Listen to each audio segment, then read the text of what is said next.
Hey everybody, this is Rustin Rose here, Metalholic, and of course here tonight on Metal Nation Radio, joining us are brothers all the way over from the UK, Andy Dawson, Chris Bradley of Savage. How are you guys doing? Doing good, apart from the fact I've got a heavy cold. I'm fine. I'm doing really well. Thank you. You'll have the heavy cold tomorrow. Well, I'm glad to get a chance to talk with you guys again. You guys just released 2 albums together as one, and I want to talk about that in just a little bit here. But I'm going to pick your brains with some other stuff here first. You know, it's funny. I was sitting here thinking while I was waiting for us to chat. When over here in the United States, whenever we talk about bands, we say what city they're from, what state they're from. But all of us North American journalists, whenever we talk about people over in Europe or England, we just say they're from England, they're from the UK. You know, we don't differentiate unless it's maybe London or something. But you guys are from Mansfield, and I was like, where the hell is that at? I actually had Not to Shire. Robin Hood country. Yeah, Robin. Yeah, I had to do some research. I guess it's East Midlands, Nottinghamshire area, something like that. In the middle of the country, right in the middle. So who else came out of that sort of area where you guys are from that metal fans would be aware of? From Mansfield, nobody. From the locale, sort of within maybe 20 miles of us. Witchfind. Yeah, Witchfind. Sparta. Saxon are kind of north of us. Which is Barnsley, probably 30 miles away. Obviously, Def Leppard in Sheffield, which is 25 miles away. You got Hell from Derby. Derbyshire, yeah. So sounds like it's all over the place, but that's actually still pretty well contained in terms of... Yeah, it's within like 50 miles. Yeah. Well, the new wave of British heavy metal had such an impact on where hard rock and heavy metal would go next. It's well documented that Savage obviously influenced Metallica. Everybody sort of heard that story. What were the bands that influenced your own direction early on that sort of led into that whole style? We was probably influenced by old school bands like Def Leppard and Black Sabbath and Thin Lizzy and Queen and UFO and Scorpions, early days Scorpions, Judas Priest, what would have been referred to as the old wave. Right. I think mostly it would be probably a direct influence would be like Thin Lizzy, UFO. That's what we were listening to as you know, I was like 17, I think. So, and AC/DC as well. We never really mentioned AC/DC, but they were quite a big influence too. And then from America came a band called Van Halen, and then everything changed. Yeah, Van Halen. Nobody really recognised that as an influence, but it's massive. Let It Loose has got a massive Van Halen influence, which nobody really picks up on. Well, I was going to ask about that because I always sort of wondered Van Halen was this unique phenomenon happening over here in the States around the same time that the new wave of British heavy metal was starting to get kick-started in the late 70s and early 80s. And I never really talked with anybody who's ever mentioned before the impact that Van Halen had on what was going on over there. Everybody always certainly had an impact for us, just purely and simply his guitar playing. It's just huge, just a huge impact. I remember listening to first album. I was still at school, and it kind of blew everything away. So you couldn't help but kind of pick up on that influence. First off, do you guys even consider yourself a Nawabum band, or did you just sort of get lumped under that label? We got lumped into it, to be honest, Rustin. I think we never felt part of that movement. We came along towards the back end of it anyway. Right.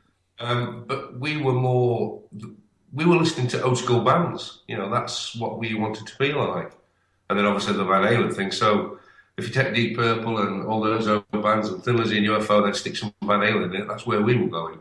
I suppose all the new urban bands came, I suppose, from that era, you know, from kind of the late 70s, traditional kind of rock.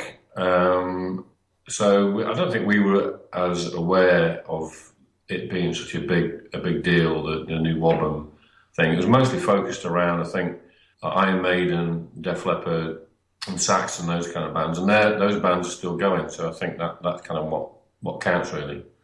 Well, and I was going to mention that. It's like there were those bands, Maiden, Leopard, though they're far away from what they started out as, Motorhead, Saxon.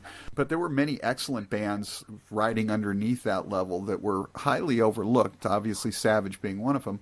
Who were some of the other Who were some of the other bands of that era that you guys really thought were really solid and should have gotten some more attention?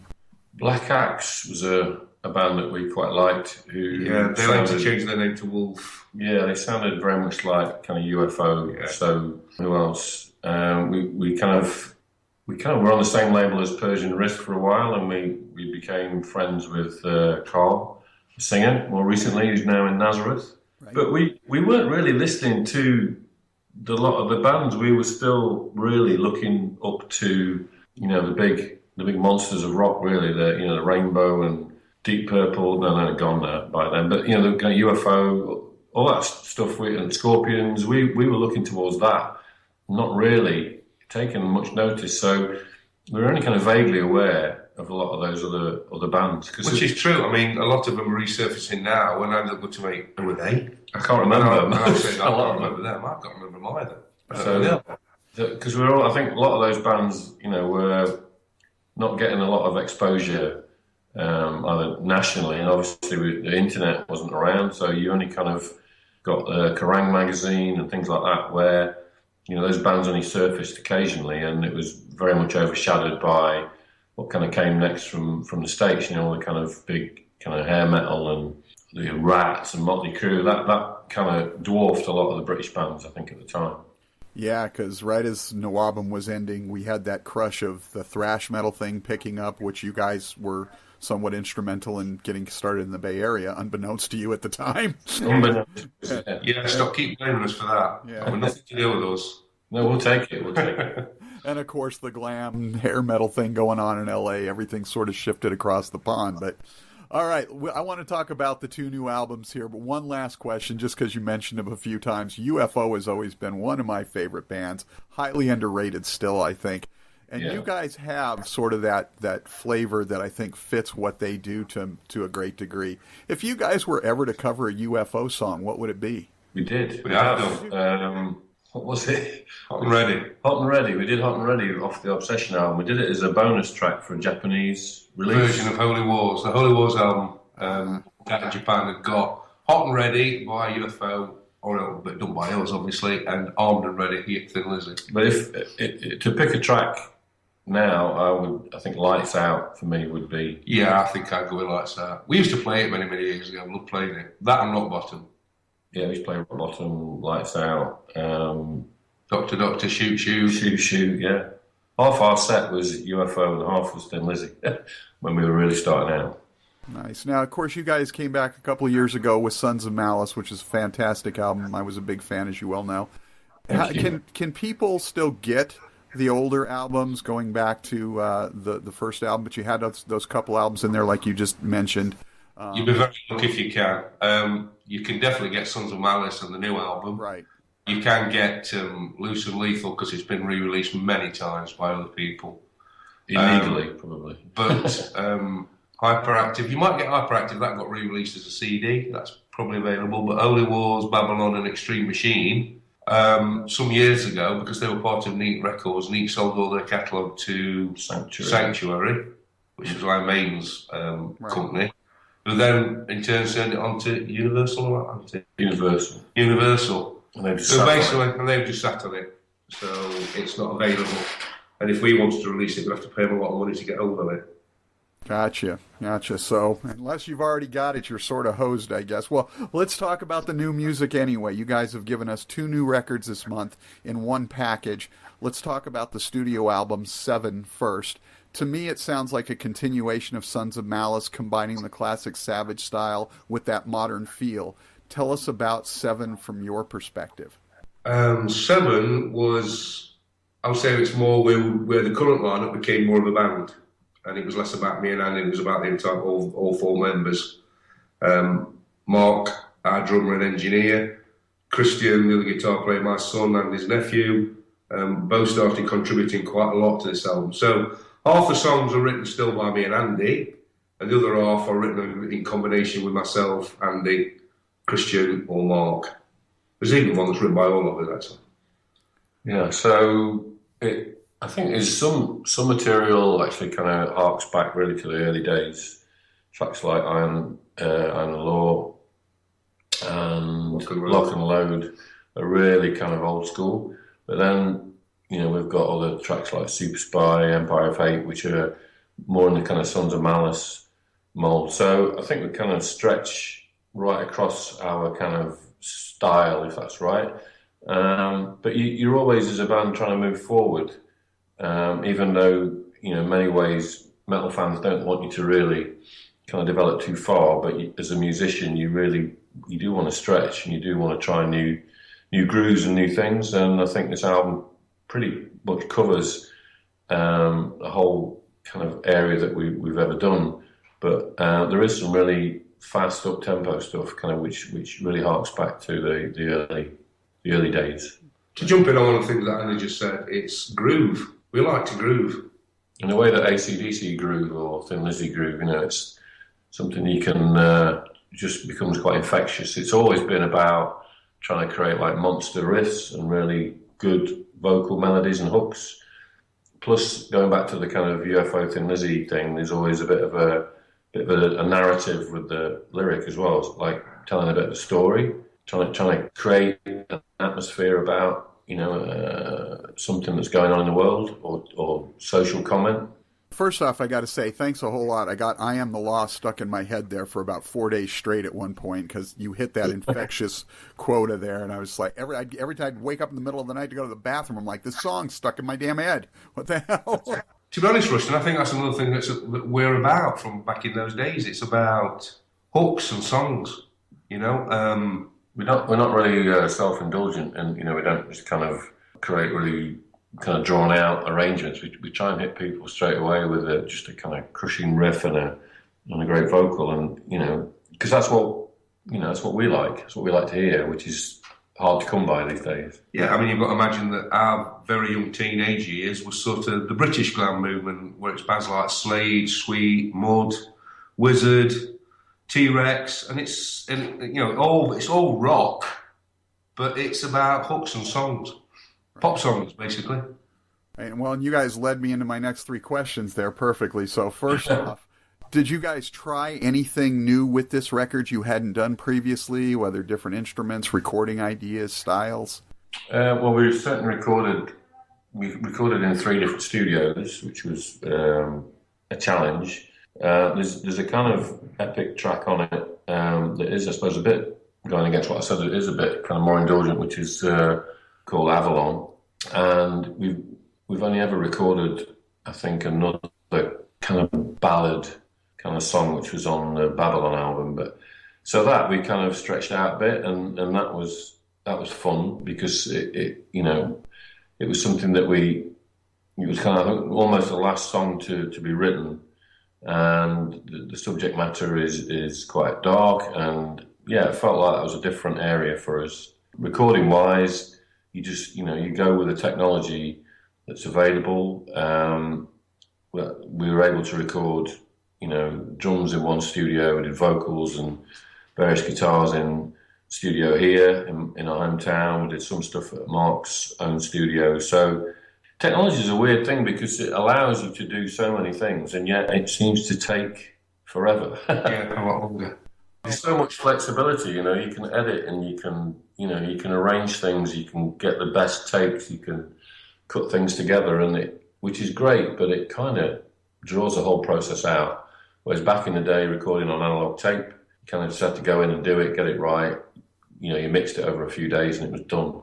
Now it's endless revisions really, but So you feel that sort of takes away from the organic nature of just getting in there and recording it, almost like a live band? Takes a hell of a long time to get your album out. Yeah, that's for sure. I mean, I think the performances. I mean, mostly, the thing is getting the drums right first. So that was the key thing. And if the drums have got the feel, then everything kind of locks around that. But there's still, I think the live album is us just on a stage playing as we are. Whereas I think the studio album, I think sounds organic, but we know that there's a lot more process going on, and just endlessly kind of revising it because you can. Just to make sure we cover that, that's not The studio album is not faked in any way, shape or form. What Andy's talking about is instead of going into the studio with Marshall stacks and all the rest of it, we went into the studio with a Kemper profiling amp and went straight into the desk. There is no auto-tune on the vocals, trust me, because I kept saying to the guys on the album, I said, can't I redo that one? No. So everything is as it is. It's warts and all, so...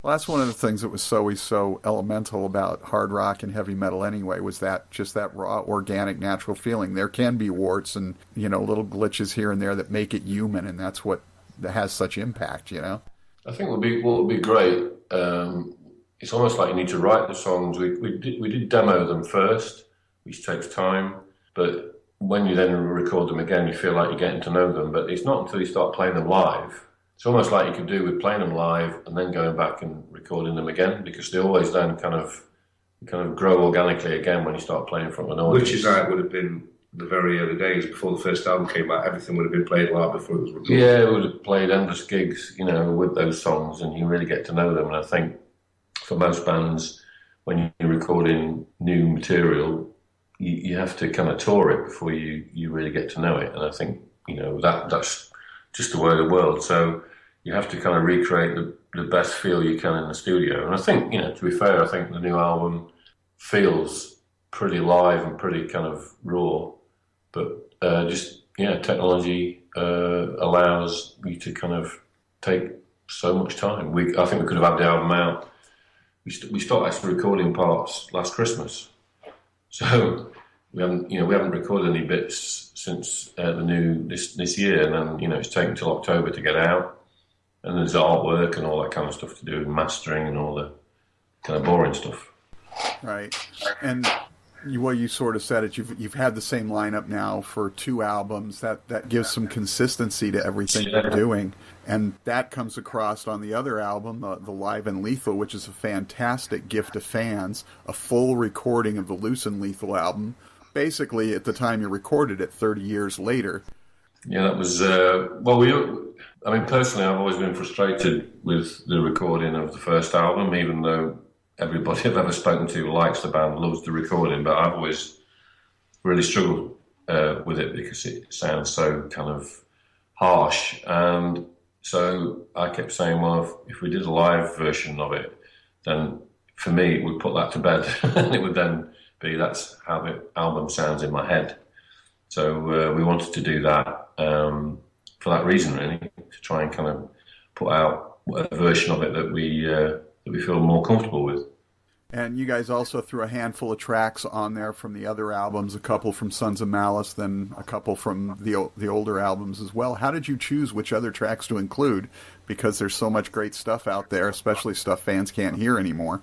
It became more of a point of the fact that we've got to keep it down below a certain length of time. And we played more than that at the actual show. Right. Yes. There are 4 other songs that have not been released. And it was just a case of picking...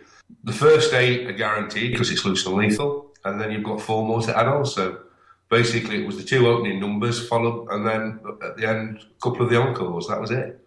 So it's fairly straightforward to choose it because, as I say, plus 2/3 of it is already pre-chosen. I mean, we always play a large chunk of Loose and Lethal because that's what we know what people want. And then we're really keen to play the new material. So when we started playing some of the new material already this year, even before it was released. And that's what keeps it fresh for us, So you play a load of old stuff for the fans, and you play some new stuff to kind of keep us excited and interested. And then, we just kind of handpick tunes off some of the other albums that over the last 2 or 3 years we've tried, a bunch of tunes, and then we settle on some. There's a track called Smiling Assassin, which is on Extreme Machine, and Extreme Machine wasn't a particularly well-received album because it was quite kind of post-grunge, I suppose. But that track, we started playing it live, and it's just kind of taken on a whole new kind of feel, and we play that in the live set. It's not on a live album, but we have got it recorded, and it's just kind of taken a life of its own. And, you just try different tunes off different albums. It's difficult to judge. Most people want you to play Loose and Lethal, so you have to kind of do a fair amount of that. Right, because that's what they grew up on you with, the first thing that Yeah. struck them. But well, and that's the thing though, this is 30 plus years going on now, you mature as people, as songwriters, as musicians. How has 30 plus years changed your perspective on making music and how you come to bring yourself to the people in terms of performing live? And Well, personally, I find making music in some ways much, I would say easier, but you kind of, when you're a lot younger, especially when you're in the kind of eye of the storm, you're trying to find your place in the world, and you're being told by the media, you're being told by managers who you should sound like, who you should look like, what you should be doing, and it's all quite confusing. And I think we were a band that were kind of guilty of being kind of almost taken off course by all that.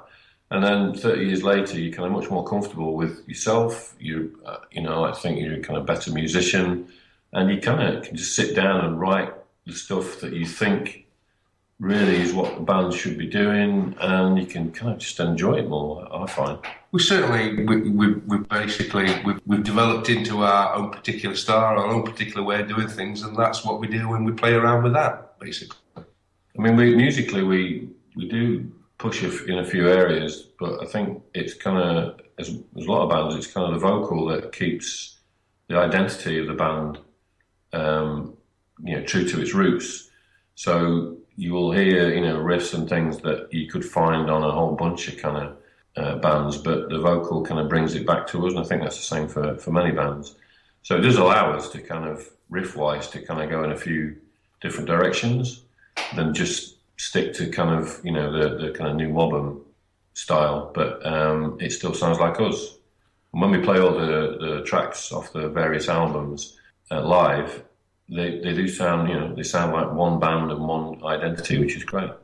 right, I mean, that's the great thing about having one of those voices like, say a Phil Mogg or a Klaus Meine or something like that. It's such a distinctive voice that no matter what you do behind it, that's the band. It's nice to have that consistency, and obviously, Chris, you have a fantastic voice. Still sounds powerful as ever. So, well, that's very nice of you to say, but it's not about being a brilliant singer, is it? I think there's lots of not great singers that are great because their vocal doesn't sound like anybody else, and that's what makes them stand apart.